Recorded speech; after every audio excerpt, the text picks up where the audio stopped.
इतिहासात असा एक राजा होऊन गेला ज्याच्या नावाने पोर्तुगीज आणि मुघल दोघेही थरथर कापत होते. छत्रपती संभाजी महाराज. औरंगजेब स्वराज्यावर चालून आला होता आणि गोव्याच्या पोर्तुगीजांनी मुघलांना छुप्या मार्गाने रसद, दारुगोळा आणि मदत पुरवायला सुरुवात केली. फक्त एवढंच नाही, गोव्यात हिंदूंवर धार्मिक अत्याचार सुरू होते, सक्तीचं धर्मांतर चालू होतं. तेव्हा संभाजी महाराजांनी ठरवलं, आता थेट गोव्यात घुसायचं. 1683 पोर्तुगीज गव्हर्नर काउंट डी अल्वोरने मराठ्यांच्या फोंडा किल्ल्यावर हल्ला केला. तोफांचा प्रचंड मारा सुरू झाला, तटबंदी कोसळू लागली. पण बातमी समजताच संभाजी महाराज विजेसारख्या वेगाने रणांगणात दाखल झाले. महाराजांचा असा भयंकर हल्ला झाला की पोर्तुगीज सैन्याची दाणादाण उडाली. स्वतः गव्हर्नर गंभीर जखमी झाला आणि जीव वाचवून गोव्याकडे पळाला. पण संभाजी महाराज इथेच थांबले नाही.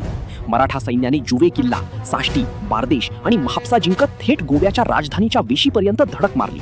इतिहास सांगतो, पोर्तुगीज इतके घाबरले होते की त्यांनी चर्चमध्ये जाऊन सेंट फ्रान्सिस झेवियर समोर राज्य वाचवण्यासाठी प्रार्थना केली.